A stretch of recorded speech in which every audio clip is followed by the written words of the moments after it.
मैं मौसम कुमार। दोस्तों, इंटर के छात्र छात्राओं के लिए एक बहुत ही बेहतरीन क्लास का आयोजन किया गया है, जो कि चैनल का नाम है मौसम करंट अफेयर्स। लेकिन इस पे जो है इंटर के छात्र एवं छात्राओं के लिए भी क्लास दिया जाने का प्रयास आज से किया जा रहा है। इंटर के हिंदी के संपूर्ण समाधान, हिंदी व्याकरण का संपूर्ण समाधान आज के क्लास में, जिस रोज ये क्लास अपलोड किया जाएगा, एक क्लास में 50 क्वेश्चन यहाँ पे दर्शाया गया है, टॉप 50 क्वेश्चन। जिस दिन ये क्लास अपलोड होगा, प्रत्येक दिन 50 क्वेश्चन अपलोड कर दिया जाएगा, जिसको कि आप बहुत अच्छे तरीका से पढ़ करके इंटर में बहुत अच्छा नंबर ला सकते हैं, जिससे कि अपना मार्क बढ़ाएं और एक बेहतरीन प्रदर्शन करें एग्जाम में। दोस्तों, 2026 में जितने भी क्वेश्चन पूछे जाएंगे व्याकरण का, अपने क्लास से बाहर एक भी क्वेश्चन नहीं होगा। ठीक, तो आइए हम लोग चलते हैं बिना समय गवाए सीधे पहले प्रश्न की ओर। मैं मौसम कुमार आज से ये शुरुआत कर रहा हूँ, इसको आप लोग बहुत अच्छी तरह से पढ़ाई करें और सफल हो। तो ये रहा हमारा पहला प्रश्न। आप लोग प्रश्न का आंसर देंगे और अपने आप में अपने नंबर को चेक करें कि कितना नंबर आया हमें 50 नंबर में, 50 क्वेश्चन में, क्योंकि एग्जाम बहुत जल्द है और अपना अंक भी निर्धारित करें। तो आइए, ये है हमारा पहला प्रश्न। भीड़ शब्द कौन संज्ञा है? भीड़ शब्द कौन संज्ञा है? तो भीड़ शब्द जो है, भीड़ शब्द कौन संज्ञा है? भीड़ शब्द समूहवाचक संज्ञा है। भीड़ शब्द समूहवाचक संज्ञा है।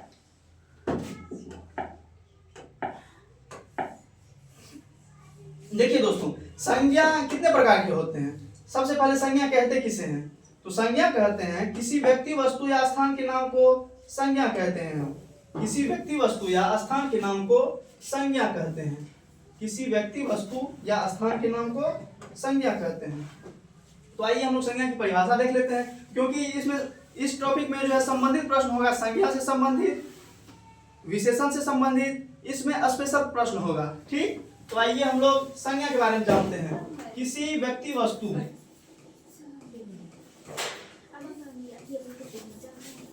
किसी व्यक्ति, वस्तु या स्थान के नाम को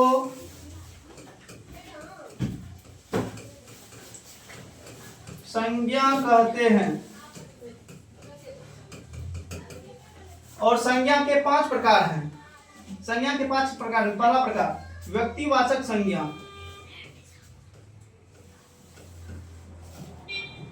व्यक्तिवाचक संज्ञा।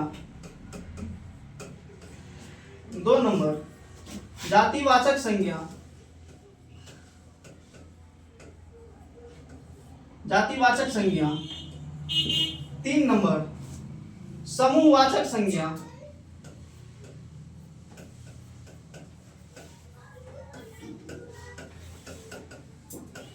समूहवाचक संज्ञा। 4 नंबर द्रव्यवाचक संज्ञा। 5 नंबर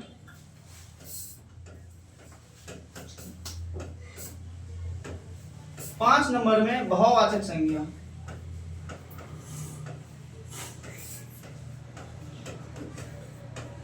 तो देखिए दोस्तों, इस पे आप गौर करें और इस चीज को अच्छी तरह से याद कर लें।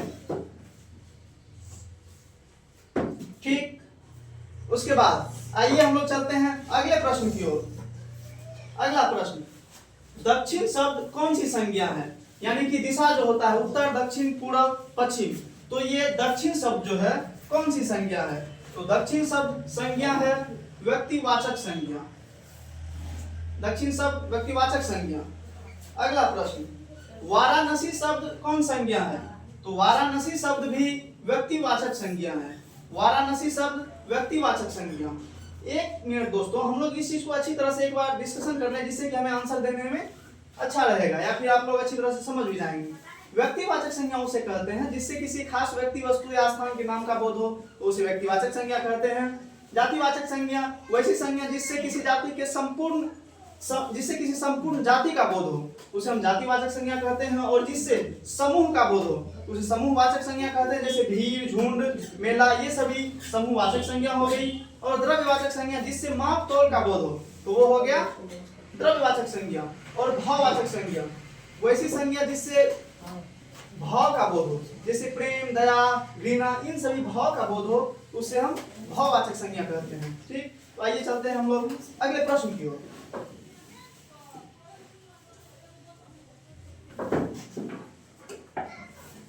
अगला प्रश्न, जिस संज्ञा से नापतोल वाली वस्तु का बोध हो उसे क्या कहते हैं? अभी हम लोग तुरंत जाने इस बात को कि जिस संज्ञा से नापतोल वाली वस्तु का बोध हो उसे हम लोग क्या कहते हैं? उसे कहते हैं हम लोग द्रव्यवाचक संज्ञा। जिससे नापतोल वाली वस्तु का बोध हो उसे द्रव्यवाचक संज्ञा कहते हैं।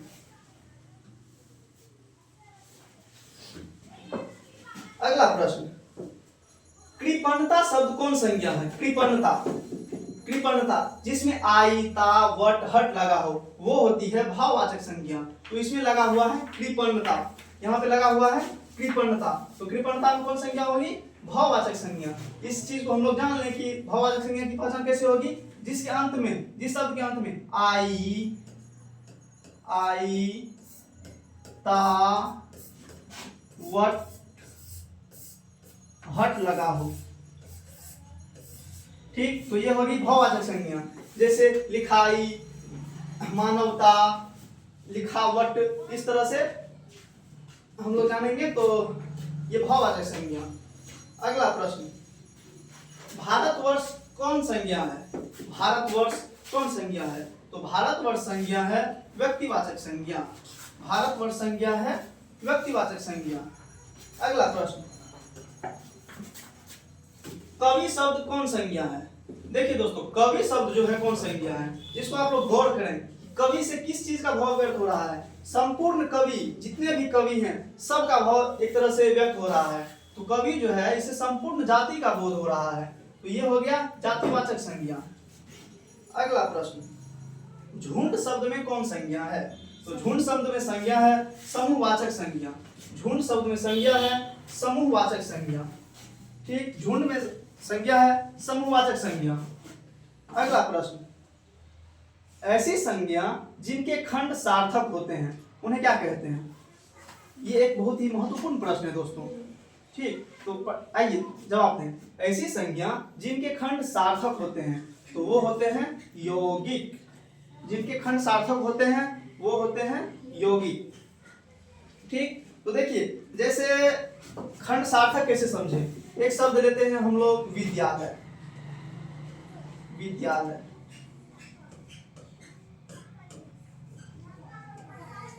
विद्यालय में खंड करते हैं विद्या, विद्या अलग हो गया और आलय, यानी कि दोनों का एक अलग अलग अपना अर्थ है, इसीलिए इसे हम सार्थक खंड कहेंगे और ये यौगिक के अंतर्गत आएगा। जैसे कि बैलगाड़ी, बैल अलग गाड़ी अलग, तो ये हो गया यौगिक। अगला प्रश्न, मंडली शब्द में कौन संज्ञा है? तो जवाब दें, मंडली शब्द में कौन संज्ञा है? अभी मैंने बताया था जिससे कि झुंड या समूह का बोध हो तो वो होता है समूहवाचक संज्ञा। तो इसका आंसर होगा समूहवाचक संज्ञा। ठीक, अगला प्रश्न, सोमवार किस संज्ञा का उदाहरण है? सोमवार, देखिए जिससे कि स्पेशल नाम का बोध हो, जैसे सोमवार, मंगलवार, बुधवार, तो ये हो गया अपना व्यक्तिवाचक संज्ञा। कहाँ है व्यक्तिवाचक संज्ञा? यहाँ। तो ये हो गया हमारा व्यक्तिवाचक संज्ञा।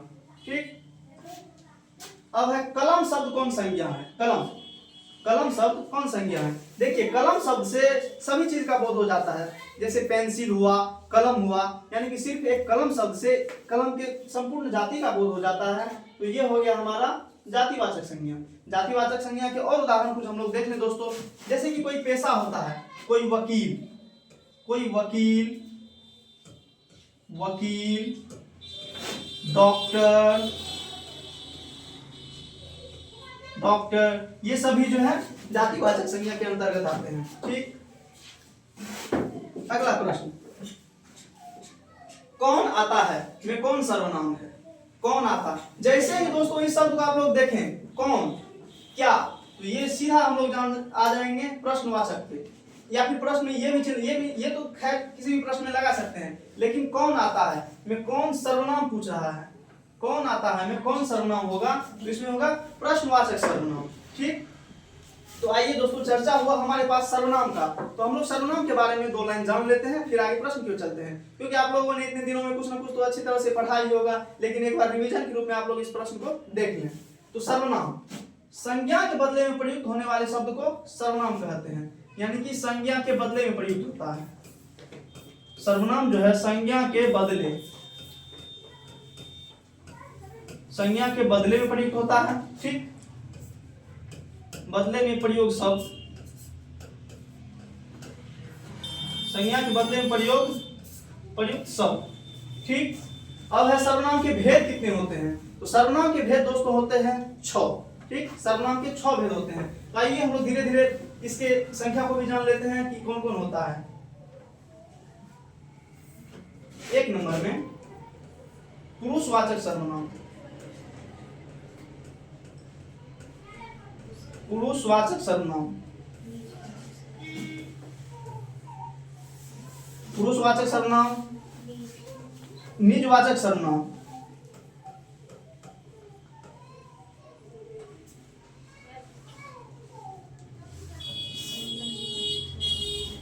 पुरुषवाचक सर्वनाम, निजवाचक सर्वनाम, निश्चयवाचक सर्वनाम,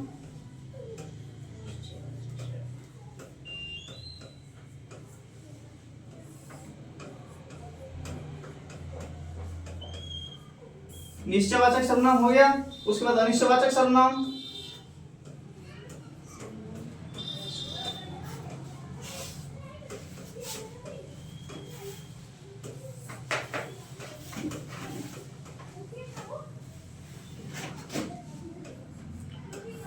अनिश्चयवाचक सर्वनाम आ गया। अगला 5 नंबर में संबंधवाचक सर्वनाम,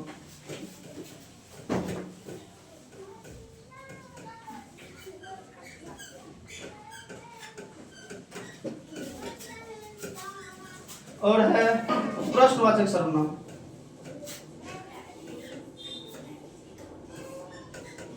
ठीक, तो हम लोग जान गए दोस्तों कि सर्वनाम के 6 भेद होते हैं, पुरुषवाचक, निजवाचक, निश्चयवाचक, अनिश्चयवाचक, संबंधवाचक, प्रश्नवाचक सर्वनाम। और पुरुषवाचक सर्वनाम के भी 3 भेद होते हैं दोस्तों। 3 भेदों में उत्तम पुरुष, मध्यम पुरुष, अन्य पुरुष। तो उत्तम पुरुष, मध्यम पुरुष, अन्य पुरुष। उत्तम पुरुष हो गया मैं, यानी कि जिससे बोलने वाले को, यानी कि जो प्रथम पुरुष होता है, उत्तम पुरुष ये हो गया। उसके बाद मध्यम पुरुष तुम, और अन्य पुरुष वह। ठीक, उसके बाद निजवाचक, जिससे स्वयं के बोध हो, खुद का बोध हो, यानी कि अपने आप, स्वयं, ये सभी हो गया निजवाचक सर्वनाम। ये सभी निजवाचक सर्वनाम। निजवाचक सर्वनाम में स्वयं,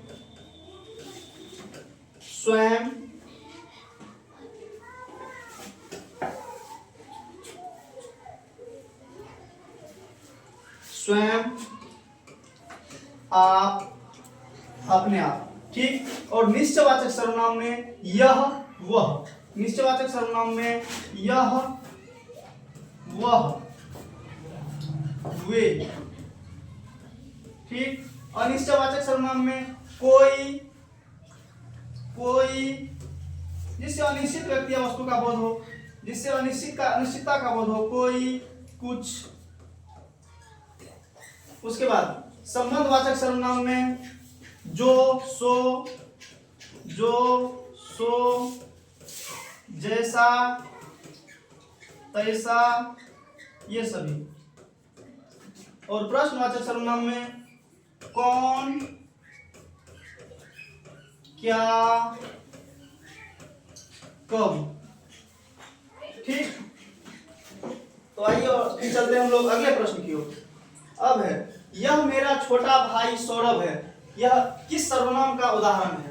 यह मेरा छोटा भाई सौरभ है, तो यह उदाहरण है। देखिए दोस्तों, इसमें प्रयोग किया गया है मेरा, यह शब्द का प्रयोग किया गया है। तो यह किस सर्वनाम में हम लोग पढ़े हैं? अभी तुरंत पढ़े हैं, यह निश्चयवाचक सर्वनाम में यह।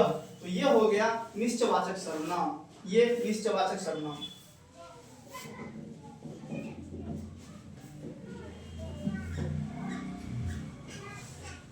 अगला प्रश्न, कौन खा रहा है? अभी तुरंत पढ़े थे हम कि कौन खा रहा है, यानी कि प्रश्न का, यानी कि यहाँ पे प्रश्न का बोध हो रहा है। तो कौन खा रहा है, तो प्रश्नवाचक सर्वनाम, यहाँ पर योग हो जाएगा प्रश्नवाचक सर्वनाम का। अगला प्रश्न, अगला प्रश्न देखिए आप लोग अगले प्रश्न को। अगला प्रश्न है, कुछ खा लो, कुछ खा लो किस सर्वनाम का उदाहरण है? तो अभी हम लोग तुरंत पढ़े थे कि कुछ, कुछ यानी कि अनिश्चयवाचक सर्वनाम, कुछ पढ़े थे, अनिश्चयवाचक सर्वनाम के अंतर्गत पढ़े थे हम लोग कुछ। तो यहाँ होगा कुछ खा लो में किस सर्वनाम का उदाहरण है? अनिश्चयवाचक सर्वनाम का।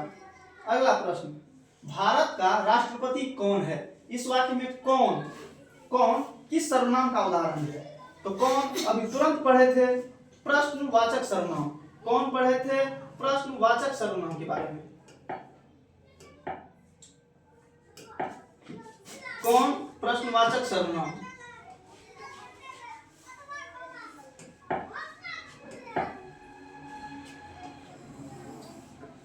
अगला प्रश्न, मैं किस सर्वनाम का उदाहरण है? अभी तुरंत पढ़े थे हम कि सर्वनाम में पुरुषवाचक सर्वनाम के 3 भेद, उत्तम पुरुष, मध्यम पुरुष, अन्य पुरुष। तो पुरुषवाचक सर्वनाम में जो है मैं किस सर्वनाम का उदाहरण है? तो पुरुषवाचक सर्वनाम का, मैं पुरुषवाचक सर्वनाम का उदाहरण है। ठीक। अगला प्रश्न, अगला प्रश्न है, मैं आप ही चला जाऊंगा किस सर्वनाम का उदाहरण है? अभी हम लोग तुरंत पढ़े कि आप, यानी कि निजवाचक सर्वनाम, निजवाचक सर्वनाम का उदाहरण है आप, आप, मैं आप ही चला जाऊंगा। तो इसमें आप हो गया, ये आप है, तो इसका आंसर होगा आप, निजवाचक सर्वनाम, निजवाचक सर्वनाम, ये होगा निजवाचक सर्वनाम। दोस्तों खास करके इसमें जो संज्ञा सर्वनाम और विशेषण के चैप्टर से प्रश्न को रखा गया है, जिससे कि विद्यार्थी को बहुत अच्छे तरीका से इस चैप्टर पे कंट्रोल हो और वो अच्छा नंबर लाए। अगला प्रश्न, आलस्य शब्द का विशेषण क्या है? अब आइए दोस्तों हम लोग विशेषण के बारे में जानते हैं। ठीक, जो किसी शब्द की विशेषता बताए उसे हम विशेषण कहते हैं। जो किसी व्यक्ति या वस्तु की विशेषता बताए उसे हम क्या कहेंगे? विशेषण। और विशेषण का हम लोग पहचान बताएं दोस्तों, जो किसी व्यक्ति या वस्तु की विशेषता बताए, विशेषण क्या करता है? विशेषता बताता है, विशेषण विशेषता बताता है। ठीक, और जिसकी विशेषता बताता है उसे क्या कहते हैं? विशेष्य। उसके बाद विशेष्य किसे कहते हैं? जो विशेषण जिस पुरुष या जिस वस्तु की विशेषता बताता है उसे हम विशेष्य कहते हैं, विशेष्य। जिसकी विशेषता बताता है विशेषण उसे हम विशेष्य कहते हैं। और विशेषण के 4 भाग होते हैं, विशेषण के 4 भाग, गुणवाचक, संख्यावाचक, परिमाणवाचक और सार्वनामिक विशेषण। गुणवाचक, संख्यावाचक, परिमाणवाचक और सार्वनामिक विशेषण। ठीक, आइए हम लोग चलते हैं प्रश्न की ओर सीधे बिना अधिक समय गवाए। आलस्य शब्द किस विशेषण का उदाहरण है? आलस्य शब्द का विशेषण, अच्छा नहीं, आलस्य शब्द का विशेषण बनाने के लिए बोल रहा है। तो आलस्य शब्द का विशेषण क्या होगा? आप लोग जवाब दीजिए दोस्तों।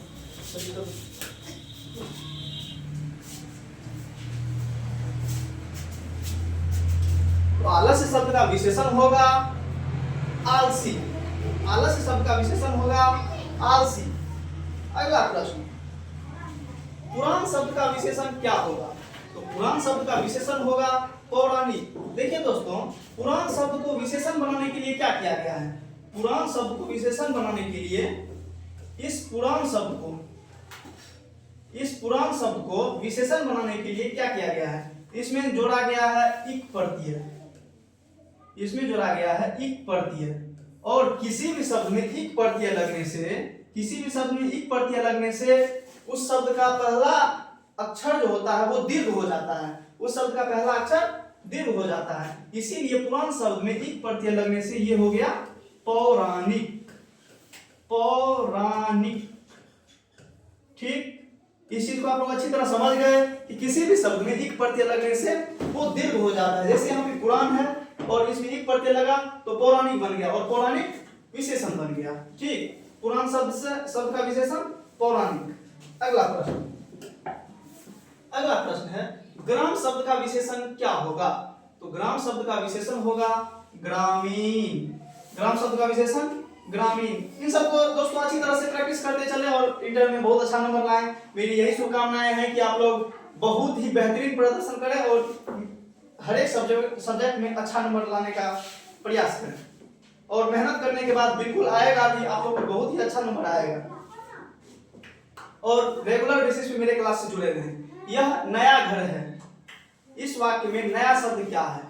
तो नया, इस शब्द में पूछ रहा है कि नया शब्द क्या है, तो नया इसमें जो है विशेषण है। देखिए दोस्तों, हम विशेषण पहचानने का आप लोगों को एक ट्रिक बताते हैं। विशेषण पहचानने का एक ट्रिक है कि जिस शब्द के बाद कुछ भी सूट कर जाए, कोई भी शब्द सूट कर जाए तो वो विशेषण है। जैसे कि नया, नया घर, नया कपड़ा, नया मकान सूट कर रहा है तो ये हो गया विशेषण। ठीक, तो इसमें जिसके आगे कुछ कोई शब्द सूट कर जाए या फिर एडजस्ट हो जाए तो वो हो गया विशेषण। ये है विशेषण। ठीक, किसी भी शब्द के, जैसे कि काला, काला या फिर काला है तो काला के आगे कुछ भी लगा सकते हैं। काला कमीज, काला कमीज, काला काला कमीज लगा दिए, काला काला पेंट, काला पेंट, काली गाड़ी। इस तरह से हम लोग आगे बढ़ेंगे। ठीक, तो हमारा अगला प्रश्न, आंसर दीजिए आप लोग दोस्तों इस प्रश्न का। आदर शब्द का विशेषण क्या होगा? तो आदर शब्द का विशेषण होगा आदरणीय। आदर शब्द का विशेषण होगा आदरणीय। आप लोग इस प्रश्न को दोहराएं अपने आप में, इस प्रश्न को अपने आप में दोहराएं, अपने आप में दोहराएं इस प्रश्न को।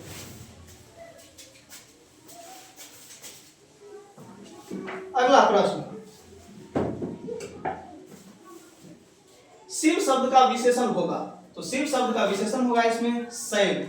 शिव शब्द का विशेषण होगा शैव, यानी कि शिव में आप लोग अभी तुरंत बताया कि सूट करेगा वर्ड। देखिए शिव में आप लोग कोई भी वर्ड लगा करके देखिए सूट नहीं करेगा वर्ड। जैसे कि शिव, शिव धर्म सूट कर रहा है, शिव धर्म नहीं। लेकिन वही अगर आप लोग लगाएं शैव धर्म तो हम लोग विशेषण को पहचान लेंगे, सीधे पहचान लेंगे कि कौन सा विशेषण है। शिव धर्म बोले और शैव धर्म बोले, इसमें सूट कर रहा है शैव धर्म, तो इसीलिए ये विशेषण हुआ। शिव शब्द का विशेषण शैव। अगला प्रश्न, इतिहास शब्द का विशेषण होगा। तो इतिहास शब्द का विशेषण होगा ऐतिहासिक। इतिहास शब्द का विशेषण ऐतिहासिक। ठीक, इसमें भी लग गया है प्रत्यय इक प्रत्यय, इसमें भी इतिहास में इक प्रत्यय जोड़ दिया है। अगला प्रश्न, लोक शब्द का विशेषण क्या होगा? तो लोक शब्द का विशेषण लौकिक। लोक शब्द का विशेषण लौकिक, इसमें भी इक प्रत्यय है। लोक शब्द का विशेषण लौकिक। अगला प्रश्न, समाज का विशेषण क्या होगा? तो समाज का विशेषण सामाजिक। समाज का विशेषण सामाजिक, इसमें भी समाज प्लस इक प्रत्यय, समाज प्लस इक प्रत्यय जोड़ने के बाद सामाजिक हो जाता है, यानी कि दीर्घ हो गया। देखिए दोस्तों, समाज में जैसे ही इक प्रत्यय लगा सौ में आकर लग गया, यानी कि सामाजिक। आत्म का विशेषण क्या होगा? तो आत्म का विशेषण होगा आत्मीय। आत्म का विशेषण आत्मीय। अगला प्रश्न, भारत का विशेषण है। तो भारत का विशेषण है भारतीय। भारत का विशेषण भारत का विशेषण भारतीय। अगला प्रश्न दीजिए आप लोग जवाब प्रश्न का। स्वर्ण का विशेषण क्या होगा? तो स्वर्ण का विशेषण होगा स्वर्णिम। स्वर्ण का विशेषण स्वर्णिम। अगला प्रश्न, जगत का विशेषण क्या होगा? तो जगत का विशेषण होगा, जगत का विशेषण जागतिक। जगत का विशेषण जागतिक। अगला प्रश्न, दिन का विशेषण है। तो दिन का विशेषण क्या है? दिन का विशेषण दैनिक। दिन का विशेषण दैनिक। दिन का विशेषण दैनिक। अच्छी तरह से याद कर लें आप लोग दोस्तों। अंकुर का विशेषण अंकुरित। अंकुर का विशेषण क्या होगा? अंकुरित। अंकुर का विशेषण अंकुरित। कुटुंब शब्द का विशेषण क्या है? कुटुंब शब्द का विशेषण दोस्तों ये इंपॉर्टेंट प्रश्न है, आप लोग इसे देखें। तो कुटुंब शब्द का विशेषण क्या होगा? तो कुटुंब शब्द का विशेषण होगा कौटुंबिक। कुटुंब शब्द का विशेषण कौटुंबिक। इसमें भी इक प्रत्यय लगा और दीर्घ बन गया। जैसे देखिए दोस्तों इसमें अल्प है, लेकिन जैसे ही इक प्रत्यय इसमें जुड़ा ये दीर्घ बन गया, कौटुंबिक हो गया। ठीक, आप लोग बहुत ही अच्छी तरह से मेहनत करते रहें और हिंदी का जो हम रेगुलर क्लास लाएंगे और आपके व्याकरण को इतना बेहतरीन कर देंगे कि जितना भी प्रश्न पूछा जाएगा हर एक का आप लोग सही सही जवाब दीजिएगा। ठीक, अगला प्रश्न, देसी शब्द का विशेषण क्या होगा? तो आंसर दीजिए। देसी शब्द का विशेषण देसीला, देसिया, देसीय या फिर देसी। तो इसका क्या होगा आंसर? देसीय। देसी शब्द का विशेषण क्या होगा? देसीय। अगला प्रश्न, कृपा शब्द का विशेषण क्या होगा? तो कृपा शब्द का विशेषण होगा कृपालु। कृपा शब्द का विशेषण कृपालु। कृपा शब्द का विशेषण कृपालु। अगला प्रश्न, चरित्र का विशेषण। चरित्र का विशेषण क्या होगा? तो चरित्र का विशेषण होगा चारित्रिक। चरित्र का विशेषण चारित्रिक। इसमें भी दोस्तों एक प्रत्यय लगा। खास करके आज के क्लास में विशेषण का अधिक प्रश्न था दोस्तों। अब लेकिन आगे से जो सीरीज लाएंगे तो उसमें प्रत्येक चैप्टर से अच्छे अच्छे प्रश्नों का संग्रह करके लाएंगे, जिससे कि आप लोग अच्छी तरह से समझ करके बहुत ही बेहतरीन नंबर लाएंगे। निश्चित रूप से आप लोग अच्छा करेंगे एग्जाम में। अगला प्रश्न, सबधन में कौन सा विशेषण है? सबधन में कौन सा विशेषण है? तो इसमें है सब। सबधन। सबधन क्या महसूस हो रहा है दोस्तों? आप लोग थोड़ा सा अपने दिमाग में कि सबधन में कौन सा विशेषण है? परिमाण बोधक। अभी हम लोग तुरंत पढ़ चुके हैं विशेषण के बारे में, विशेषण के प्रकार के बारे में। तो सबधन में कौन सा विशेषण है? परिमाण बोधक। अगला प्रश्न, मामा शब्द का विशेषण क्या होगा? ये तो बहुत ही आसान क्वेश्चन है। मामा शब्द का विशेषण होगा ममेरा। अगला प्रश्न, विकास शब्द का विशेषण क्या होता है? तो विकास शब्द का विशेषण होता है विकसित। जैसे कि आप लोग विकास के बाद कोई भी शब्द लगाएं, विकास के बाद विकास भारत, विकास भारत या फिर विकास गांव। विकास गांव सूट नहीं कर रहा है, लेकिन आप विकसित ऊपर से लगाएं। विकसित भारत, विकसित भारत, विकसित गांव, ये कर रहा है। इसीलिए मैंने बताया कि जैसे ही किसी शब्द के बाद कोई शब्द सूट करे तो वो विशेषण होगा। यही विशेषण का बेहतरीन पहचान है। और किसी भी एग्जाम में आप लोग बहुत अच्छी तरह से विशेषण को पहचान सकते हैं। हमारा अगला प्रश्न है, देखिए दोस्तों, अगला प्रश्न, पुष्प शब्द का विशेषण क्या होगा? तो पुष्प शब्द का विशेषण होगा पुष्पित। इसमें जो है इत प्रत्यय लगा है, पुष्प में इत प्रत्यय लगा करके पुष्पित बना। अगला प्रश्न, राष्ट्र शब्द का विशेषण क्या होगा? तो राष्ट्र शब्द का विशेषण होगा राष्ट्रीय। राष्ट्र शब्द का विशेषण राष्ट्रीय। अगला प्रश्न, यह पुराना घर है। इस वाक्य में पुराना शब्द क्या है? देखिए दोस्तों, बहुत इंपॉर्टेंट प्रश्न। यह पुराना घर है, इस वाक्य में पुराना शब्द क्या है? तो पुराना शब्द जो है विशेषण है। पुराना शब्द एक प्रकार का विशेषण है। ठीक, अगला प्रश्न, पर्वत शब्द का विशेषण क्या होगा? तो पर्वत शब्द का विशेषण आंसर दीजिए आप लोग और अपना नंबर भी चेक करते रहिएगा कितना सही हुआ 50 क्वेश्चन में। पर्वत शब्द का विशेषण होगा पर्वतीय। पर्वत शब्द का विशेषण पर्वतीय। अगला प्रश्न, प्रथम शब्द का विशेषण क्या होगा? तो प्रथम शब्द का विशेषण होगा प्राथमिक, प्रथमा, प्रार्थना, पृथक। क्या होगा? आंसर दीजिए आप लोग। तो इसमें होगा प्राथमिक। प्रथम शब्द का विशेषण प्राथमिक। अगला प्रश्न, निज शब्द का विशेषण क्या होता है? निज शब्द का विशेषण क्या होता है? निज शब्द का विशेषण होता है निजी। यह मेरा निजी मकान है, यह मेरा निजी गाड़ी है, यह मेरी निजी गाड़ी है, यह मेरा निजी मकान है। ठीक, अगला प्रश्न, वह भला आदमी है। इस वाक्य में भला किस विशेषण का उदाहरण है? बहुत ही इंपॉर्टेंट प्रश्न दोस्तों, इसका आंसर आप लोग दीजिए कमेंट बॉक्स में कि क्या होगा आंसर। वह भला आदमी है, इस वाक्य में भला जो है ये भला है गुणवाचक विशेषण होगा। भला गुणवाचक विशेषण। ठीक, गुणवाचक विशेषण जिससे गुण का बोध हो, जिससे किसी भी गुण का बोध हो तो हो गया गुणवाचक विशेषण। जैसे कि भला आदमी, पुराना घर, ये सभी जो है गुणवाचक विशेषण हुआ। ठीक, अगला प्रश्न, तो 48 प्रश्न हो गया। अगला प्रश्न, रंग शब्द का विशेषण क्या होता है? तो रंग शब्द का विशेषण होता है रंगर, रंगीत, रंगीला, रामू प्रश्न। तो इसमें होगा रंगीला। रंग शब्द का विशेषण रंगीला।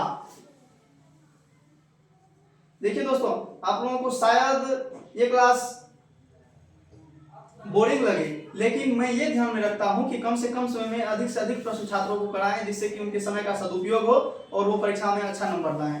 ना कि क्लास के बीच में कोई सॉन्ग गा करके या फिर इधर उधर की बातें करके क्लास को गुमराह किया जाए या फिर छात्रों के समय के साथ खिलवाड़ किया जाए, ये मुझे कतई पसंद नहीं। इसीलिए सीधे प्रश्न और प्रश्न से संबंधित डिस्कशन और उत्तर। ठीक, अगला प्रश्न, कारक के कितने भेद होते हैं?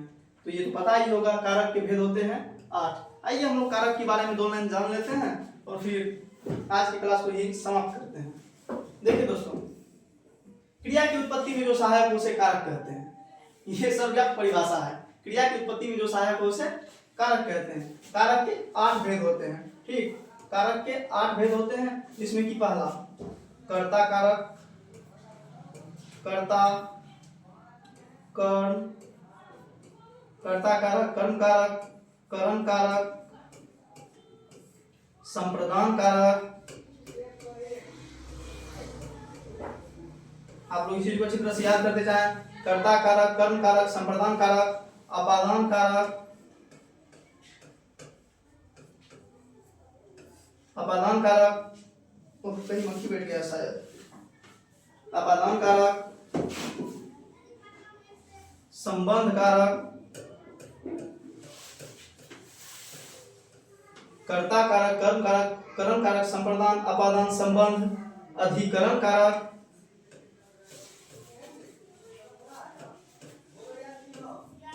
अधिकरण और संबोधन।